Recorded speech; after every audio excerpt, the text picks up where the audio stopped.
প্রিয় দেশবাসী, আসসালামু আলাইকুম। এবার শুনুন লুটপাট এবং ক্ষমতার পালাবদল, দ্যাট মিন্স হরিলুট। 1970 সালের 12ই নভেম্বর ঐতিহাসিক প্রলয়ঙ্কারী ঝড় জলোচ্ছ্বাসে 3 লক্ষ মানুষ মারা গিয়েছিল। এই ঘা না শুকাতে পাক সেনাদের বর্বরোচিত ধ্বংস এবং ভারতীয় সেনাদের লুটে নেওয়া বিধ্বস্ত শূন্য বাংলায় বিদেশি সাহায্য আসা শুরু হলো। সারা বিশ্বের মানুষ আমাদের দিকে মুখ খুলে তাকালো। খাদ্য, বস্ত্র, ঔষধ সহ সকল নিত্য প্রয়োজনীয় জিনিস বৃষ্টির মতো উড়োজাহাজ থেকে পড়া শুরু হলো এবং জাহাজ ভর্তি করে পৃথিবীর বিভিন্ন দেশ থেকে পর্যাপ্ত মালামাল আসতে শুরু হলো। কিন্তু সেদিন এই আওয়ামী প্রশাসনের অব্যবস্থাপনার কারণে শুরু হলো রিলিফ চুরি। সাধারণ মানুষের ভাগ্যে রিলিফ জুটল না। সীমান্তের চোরাচালানিদের যোগ সাজসে রিলিফ চলে গেল সীমান্তের ওপারে এবং আওয়ামী গুন্ডা মাস্তানদের হাতে। সেদিন এক শ্রেণী আঙ্গুল ফুলে কলা গাছ বনে গেল। ঠিক এই সময়ই আমেরিকার প্রেসিডেন্ট নিক্সন বলেছিলেন, বাংলাদেশ তলাবিহীন ঝুড়ি। শেখ মুজিব বলেছিলেন, 7 কোটি বাঙালির জন্য 14 কোটি কম্বল এসেছিল, আমার ভাগেরটা কোথায়? সবাই পায় সোনার খনি, আমি পেলাম চোরের খনি। যে পরিমাণ খাদ্যশস্য সেদিন বাহিরের দেশ থেকে এসেছিল তা যদি আমাদের দেশের অভ্যন্তরে থাকতো এবং সঠিকভাবে বন্টন সংরক্ষণ করা হতো, তাহলে দেশের মানুষ 2-3 বছর ঘরে বসে খেতে পারত। যার ফলশ্রুতিতে 1973-74 সালে ভয়াবহ দুর্ভিক্ষে লক্ষ লক্ষ মানুষ না খেয়ে, অখাদ্য কুখাদ্য খেয়ে রাস্তাঘাটে শুকিয়ে শুকিয়ে মারা গেল।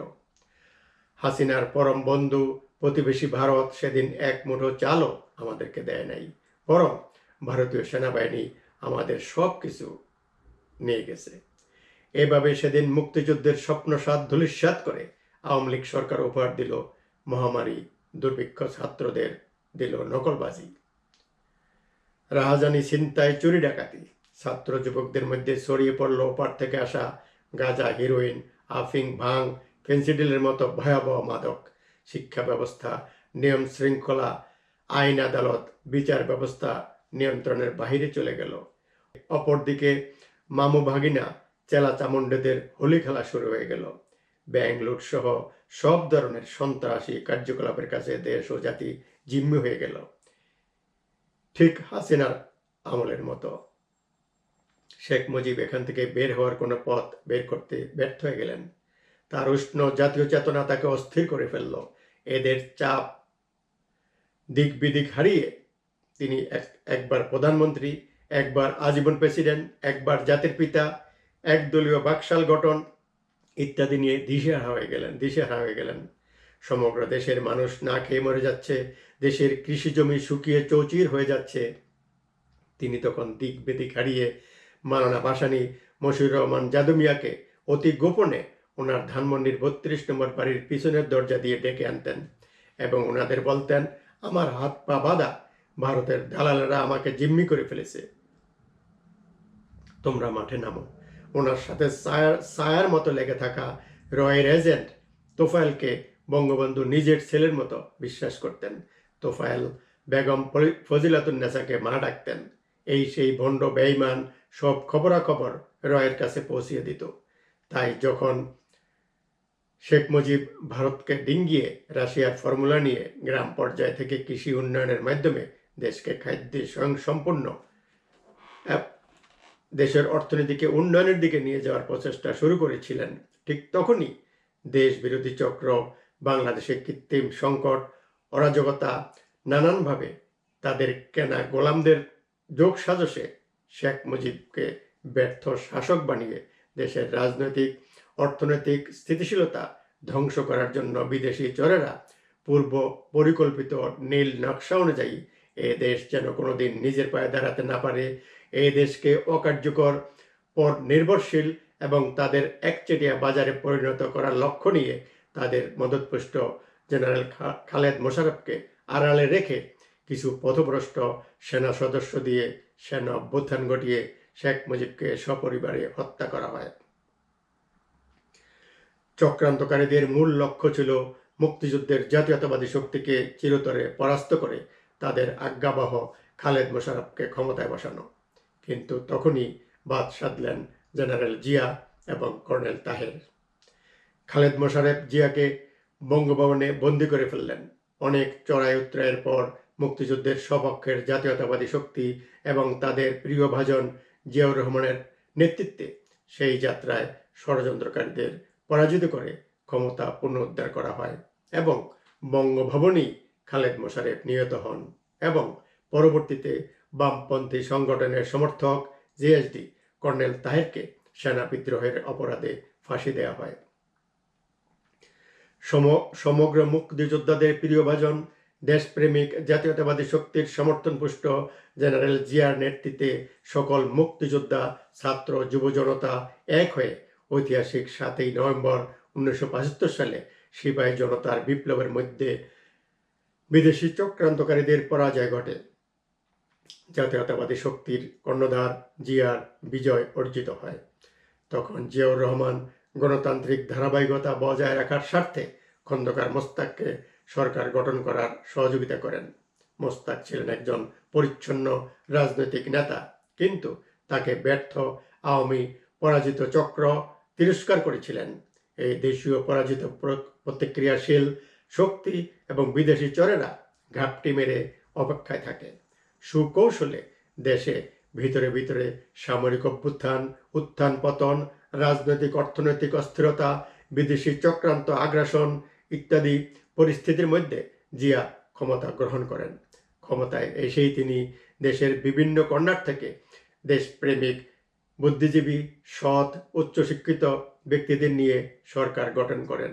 অতঃপর হা না ভোট করে স্বতঃস্ফূর্ত সমগ্র জাতির সমর্থনে হা ভোটে বিজয় অর্জন করেন এবং প্রেসিডেন্ট হিসেবে দেশের সর্বময় ক্ষমতা অধিষ্ঠিত হন। অতঃপর দেশপ্রেমিক বুদ্ধিজীবীদের সঙ্গে আলাপ আলোচনা করে ডাক্তার বদরুদ্দোজা চৌধুরীর বাসায় বসে বাংলাদেশ জাতীয়তাবাদী দল গঠন করেন। 1978 সালে জাতীয় নির্বাচনের মাধ্যমে প্রেসিডেন্ট হিসেবে দেশের সর্বময় ক্ষমতায় অবতীর্ণ হন। ক্ষমতায় এসেই তিনি অতীতের ভুল থেকে শিক্ষা নিয়ে সর্বপ্রথম দেশকে খাদ্য স্বয়ংসম্পূর্ণ করার জন্য সমগ্র বাংলাদেশে খাল কেটে দুই পাশে রাস্তার পাশে গাছ, পানিতে মাছ পানি সেচ করে কৃষি শস্য উৎপাদন, গরু, ছাগল, ভেড়া ইত্যাদি পালনের জন্য জাতীয় মহাপরিকল্পনা হাতে নেন এবং নিজের হাতে দেশকে খাদ্যে স্বয়ংসম্পূর্ণ করার জন্য নিজের হাতে কাজ শুরু করে দেন। মুক্তিযুদ্ধের স্বপ্নসাধ বাস্তবায়নের জন্য বাংলাদেশের অর্থনীতি মজবুত করে ধ্বংসপ্রাপ্ত শিল্প প্রতিষ্ঠান পুনর্জীবিত করা, সমগ্র বিশ্বের সাথে কূটনৈতিক সম্পর্ক গড়ে তোলা এবং আমাদের নিয়ন্ত্রণহীন রত্নগর্ভা বঙ্গোপসাগর দখল পাওয়ার জন্য জার্মানির আন্তর্জাতিক আদালতে মামলা করেন। প্রতিবেশী দেশসমূহের সাথে সৌহার্দ্যপূর্ণ গঠনমূলক সম্পর্ক তৈরি করতে SAARC, south Asian association for regional cooperation SAARC গঠন করেন। এইভাবেই জিয়া এগিয়ে যাচ্ছিলেন। দেশের প্রতিটি মানুষ তাকে সমর্থন এবং বাহবা দিতেছিল। কিন্তু দুঃখ পরিতাপের বিষয়, আবারও বঙ্গবন্ধু একইভাবে উনিও বুঝতে পারেন না যে ঘাপটি মেরে বসে থাকা, কিন্তু দুঃখ ও পরিতাপের বিষয় আবারও বঙ্গবন্ধুর মতো উনিও বুঝতে পারেন নাই যে ঘাপটি মেরে বসে থাকা অমুক্তিযোদ্ধা, পরাজিত জাতীয় বেঈমানেরা এবং ভারতীয় রয়ের দীর্ঘমেয়াদী নীল নকশা মোতাবেক বাংলাদেশের রাজনৈতিক অর্থনৈতিক স্থিতিশীলতা এবং জিয়ার নেতৃত্বে বাংলাদেশের উত্থান এরা সহ্য করতে পারল না। এবারও ঠিক আগের মতোই প্লট তৈরি করে কিছু পথভ্রষ্ট সেনা সদস্যদের উস্কানি দিয়ে সেনা অফিসার মঞ্জুকে সামনে রেখে সুকৌশলে চট্টগ্রাম সার্কিট হাউসে প্রেসিডেন্ট জিয়াকে হত্যা করা হয়। আবারও মুক্তিযুদ্ধের সপক্ষের জাতীয়তাবাদী শক্তি নড়বড়ে হয়ে যায়। এরপর অনেক চড়াই উতরাই পার হয়ে 1982 সালে 24 জুন জেনারেল এরশাদ ক্ষমতা গ্রহণ করেন।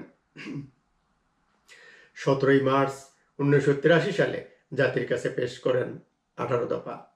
গণমুখী শিক্ষা ব্যবস্থা, আধুনিক শিল্পায়ন, সকলের জন্য স্বাস্থ্য, শিক্ষা ব্যবস্থা, মাদক নিয়ন্ত্রণ, প্রশাসনিক বিকেন্দ্রীকরণ, স্বাধীন আন্তর্জাতিক নীতি, উপজেলা সৃষ্টি, প্রকৃত বর্গা চাষীদের অর্ধেক শস্যের অধিকারী, ভূমিহীনদের কাছে সরকারি খাস জমি বন্টন, খাদ্যে স্বয়ংসম্পূর্ণতা অর্জন, জনসংখ্যা রোধ, পরিবেশ রক্ষা ইত্যাদি।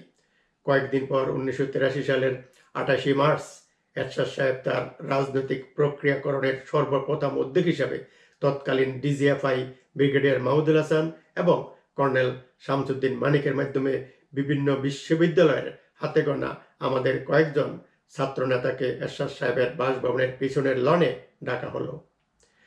উনি আমাদেরকে বললেন, এসো আমরা সবাই মিলে একটি নতুন বাংলাদেশ গড়ি, গণতন্ত্র পুনরুদ্ধার, ন্যায় শাসন প্রতিষ্ঠা, দারিদ্র্য দূরীকরণ এবং দেশের অর্থনৈতিক উন্নয়নে ঝাঁপিয়ে পড়ি।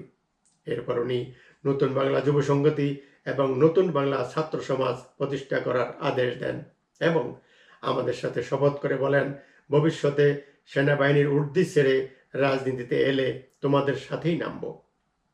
উনি আমাদের হাতে 18 দফা তুলে দিলেন এবং শিল্পকলা একাডেমিতে একটি অস্থায়ী রাজনৈতিক স্কুল খুলে রাজনৈতিক এবং সাংগঠনিক কৌশলগত শিক্ষা দীক্ষা নেওয়ার জন্য ডিজিএফআই এবং কর্নেল শামসুদ্দিন মানিককে দায়িত্ব দিলেন। আমরা সেদিন শুধুমাত্র দেশ গড়ার তাগিদে এবং এরশাদ সাহেবের কথায় আস্থা রেখে ডিজিএফআই এবং শামসুদ্দিন মানিকের সরাসরি তত্ত্বাবধানে একটি নতুন বাংলাদেশ গড়ার প্রত্যয় নিয়ে দিন রাত অক্লান্ত পরিশ্রম করে নতুন বাংলা যুব সংগতি এবং নতুন বাংলা ছাত্র সমাজ গঠন করি। এক বিশাল রাজনৈতিক বাহিনী তৈরি করতে সক্ষম হই। কিন্তু দুঃখ পরিতাপের বিষয়, এরশাদ সাহেব আমাদের সাথে যোগাযোগ না করে, না জানিয়ে হঠাৎ করে আমাদের কষ্টার্জিত ফসলের উপর সেই চিহ্নিত পেশাদারী ভণ্ড রাজনীতিবিদদের নিয়ে পলা জানুয়ারি 1986 সালে জাতীয় পার্টি গঠন করেন। আমাদেরকে সেই মূল পার্টির সঙ্গে মার্চ করতে নির্দেশ দেন। ঠিক যেভাবে দেশপ্রেমিক মুক্তিযোদ্ধাদের উপর মুজিব বাহিনী চাপিয়ে দেওয়া হয়েছিল, ঠিক তেমনিভাবে মাহমুদুল হাসান এবং কর্নেল শামসুদ্দিন মানিককে সরিয়ে আমাদের উপর সেই গতানুগতিক রাজনৈতিক ভণ্ডদের চাপিয়ে দেওয়া হলো। শেখ সাহেবের মতো এরশাদ সাহেবকে তারা ঘিরে ফেলল।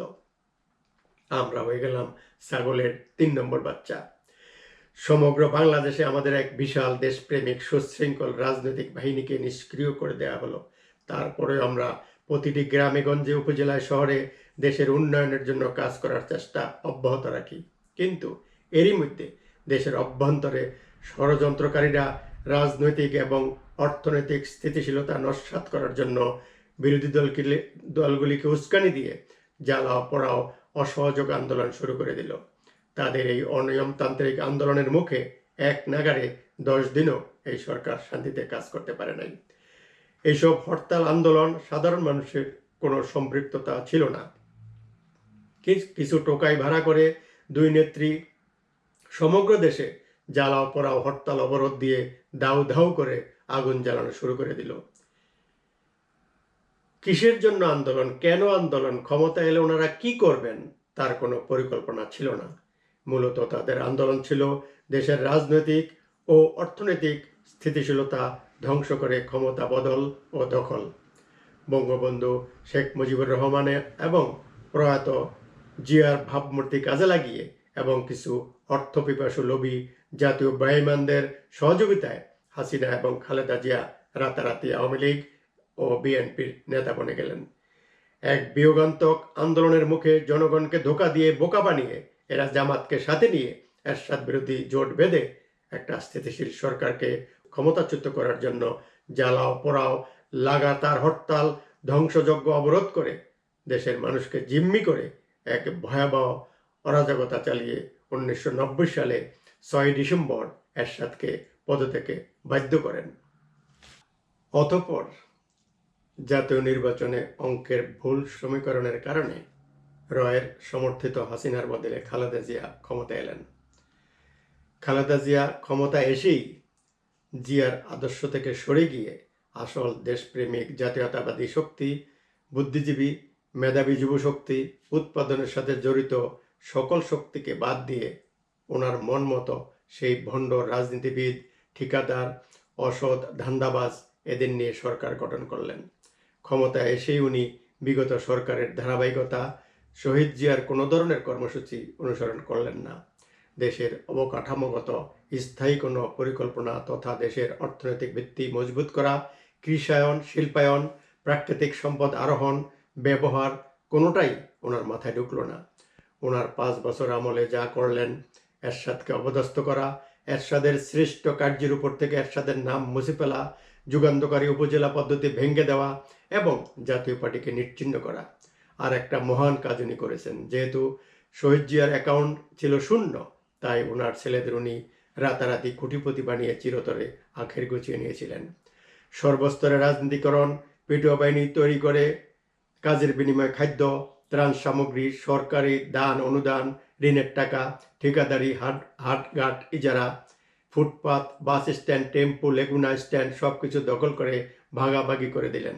আর ওনার ছেলে তারেক রহমান হাওয়া ভবনে অফিস খুলে আদম ফিটিং, ঠিকাদার ফিটিং, টাকার বিনিময়ে বিভিন্ন স্তরের নেতা বানানো ফিটিং, এমপি বানানো, ব্যবসায়ীদের ফিটিং এবং অন্যান্য চাঁদাবাজিতে ব্যস্ত হয়ে গেলেন এবং রাজনৈতিকভাবে তারেক রহমানকে এক লাফে পার্টি এবং ক্ষমতার শীর্ষে উঠিয়ে দিলেন, যার কারণে দেশের বুদ্ধিজীবী, মেধাবী এবং দেশপ্রেমিক সম্মানিত উচ্চপদস্থ সেনা কর্মকর্তারাও ওনার কাছে ভিড়তে পারত না। সেদিন ক্ষমতাসীন বিএনপির বিয়োগান্তক কার্যকলাপে মানুষ আবারও অতিষ্ঠ হয়ে গেল। জিয়ার ভাবমূর্তি ব্যবহার করে মা বেটা দেশের একচ্ছত্র ক্ষমতার অধিকারী হয়েও মহান মুক্তিযোদ্ধা শহীদ প্রেসিডেন্ট জিয়ার কোনো পরিকল্পনা বা দেশ ও জাতির জন্য কোনো ধরনের মহাপরিকল্পনা গ্রহণ করলেন না। এমত অবস্থায় ঘাপটি মেরে বসে থাকা হাসিনার দোসর রয়ের নীল নকশা অনুসারে আবারও একই কায়দায় আন্দোলন করে, বঙ্গবন্ধুর স্লোগান দিয়ে, কান্নাকাটির অভিনয় করে এবং বুখানাঙ্গা মানুষের ভুয়া আওয়াজ তুলে 2 যুগ পর 1996 সালে জাতীয় নির্বাচনে হাসিনার আওয়ামী লীগ ক্ষমতা গ্রহণ করলেন। ক্ষমতা এসেই তিনি দেশ ও জাতির সব দায়িত্ব কর্তব্য এড়িয়ে বাফের হত্যার বিচার, পেটুয়া বাহিনী গঠন, বিরোধী দলকে শায়েস্ত করা, সর্বস্তরে রাজনীতিকরণ, ক্ষমতা দীর্ঘায়িত ও পাকাপোক্ত করার জন্য রয়ের সাথে চূড়ান্ত নীল নকশা তৈরি করে এবং জাতীয় সম্পদ লুটপাট ও পাচার করে নিজেদের ভবিষ্যতের জন্য হাজার হাজার কোটি টাকা কামাইতে সময় চলে যায়। লক্ষ লক্ষ মানুষের গচ্ছিত ধন শেয়ার বাজার থেকে কোটি কোটি টাকা আত্মসাৎ করে হাজার হাজার মানুষকে রাস্তায় বসিয়ে দেয়। হাসিনার এইসব অপকর্ম জনমনে আবারও অসন্তোষ দেখা দেয়, যার কারণে নির্বোধ জনগণ আবারও বিএনপিকে 2001 নির্বাচনে ক্ষমতায় আনেন। বঙ্গবন্ধু ও জিয়ার ভাবমূর্তিকে কাজে লাগিয়ে এই 2 নেত্রী এইভাবে পালাবদল করে ক্ষমতায় এসে বৈদেশিক ঋণ, দান খয়রাত ও অভ্যন্তরীণ আয় থেকে সরকারি কর্মচারীদের বেতন ভাতা ও ধারাবাহিক উন্নয়নের কাজ দেখিয়ে বাকি টাকা ভাগবাটোয়ারা করে উচ্চবিলাস, বিদেশ ভ্রমণ করা এইসবই ছিল তাদের কাজ। দেশপ্রেমিক, বিজ্ঞ, বুদ্ধিজীবী, মেধাবী যুব ছাত্রদের এড়িয়ে জাতীয় অর্থনীতির ভিত্তি মজবুত না করে এবং দেশ ও জাতির সকল স্বার্থকে উপেক্ষা করে নিজেদের আখের গুছাতে ব্যস্ত হয়ে যায়। অথচ দেশের প্রতিটি নাগরিক তাদের ন্যায্য পাওনা ভাত, কাপড়, শিক্ষা, চিকিৎসা, বাসস্থান, ন্যায় বিচার কোনোটাই পেল না। এসবের জন্য অবকাঠামোগত কোনো ধরনের জাতীয় পরিকল্পনা তারা হাতে নিল না। দেশের কোটি কোটি মানুষ অনাহারে, অর্ধাহারে, বিনা পুষ্টিতে ভুগছে। প্রতি বছর হাজার হাজার পরিবার নদী ভাঙ্গনে বিলীন হয়ে যাচ্ছে। দেশের শিক্ষিত, অর্ধশিক্ষিত, অশিক্ষিত, কর্মক্ষম 5-6 কোটি যুবক বেকার অথবা অর্ধবেকার। এইসব ব্যাপারে ক্ষমতাসীনদের কোনো ভ্রুক্ষেপ নাই। চুরি চামারির জন্য গতানুগতিক পঞ্চবার্ষিকী পরিকল্পনা ছাড়া কোনো দীর্ঘমেয়াদী জাতীয় পরিকল্পনা নাই। ছোট একটি দেশের সীমানা সম্পূর্ণ নিয়ন্ত্রণের বাহিরে। পৃথিবীর সবচেয়ে বেশি খনিজ সম্পদশালী রত্নগর্ভা আমাদের বঙ্গোপসাগর আজ কী পর্যায়ে আছে বাংলাদেশ জানে না।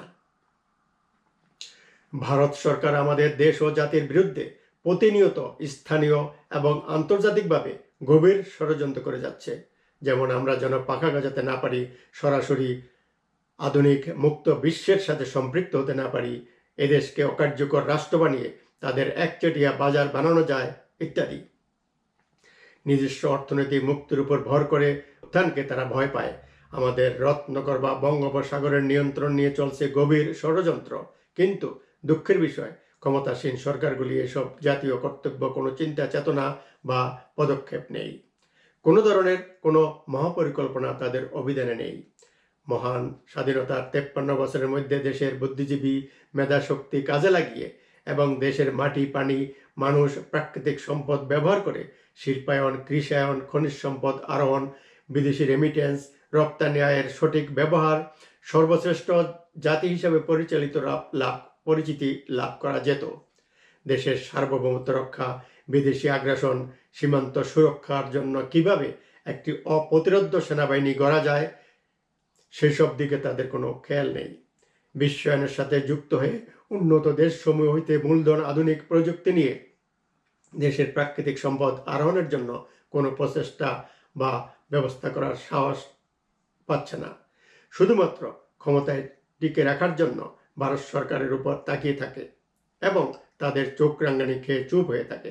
অথচ পশ্চিমা বিশ্ব আমাদের রত্নকর বা বঙ্গোপসাগর এবং অন্যান্য প্রাকৃতিক সম্পদ আহরণের জন্য হন্য হয়ে চেষ্টা চালাচ্ছে, কিন্তু তারা কোনো ভরসা পাচ্ছে না।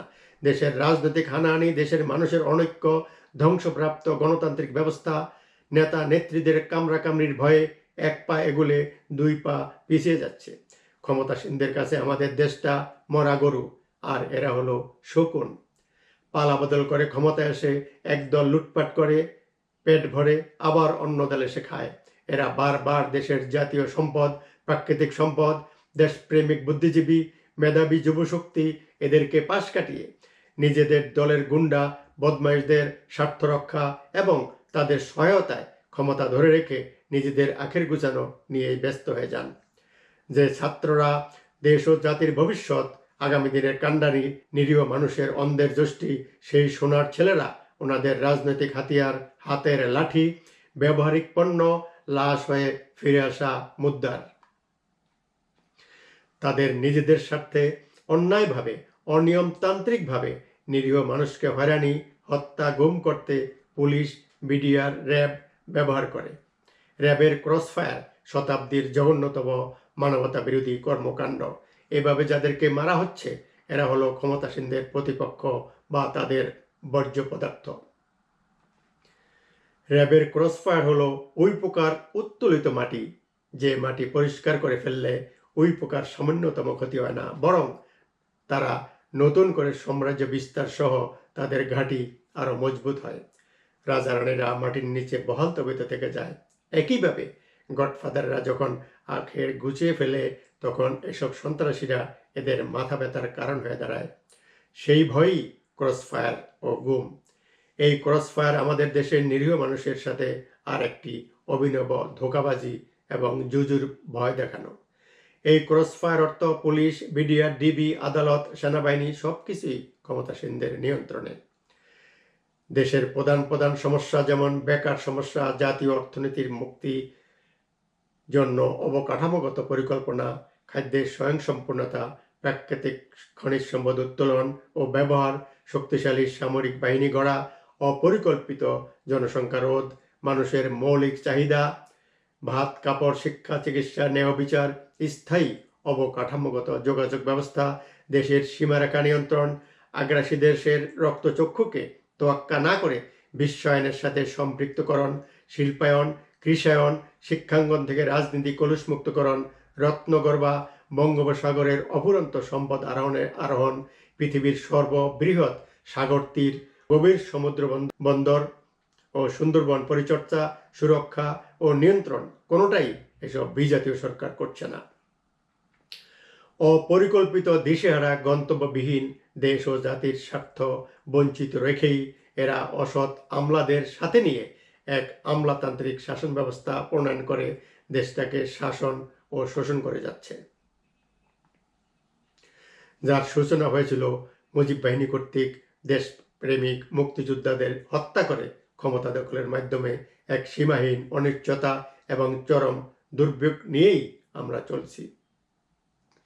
এরপর আবারও ঠিক এমনি একইভাবে বিএনপি ক্ষমতা থাকা অবস্থায় হাসিনা লগি বৈঠা আন্দোলনের নাম দিয়ে তুমুল আন্দোলন ধ্বংসযজ্ঞ চালিয়ে দেশে এক ভয়াবহ অস্থিরতা তৈরি করে এবং আগ্রাসী শক্তির সলা পরামর্শে হাসিনা চাল খেলিয়ে ডক্টর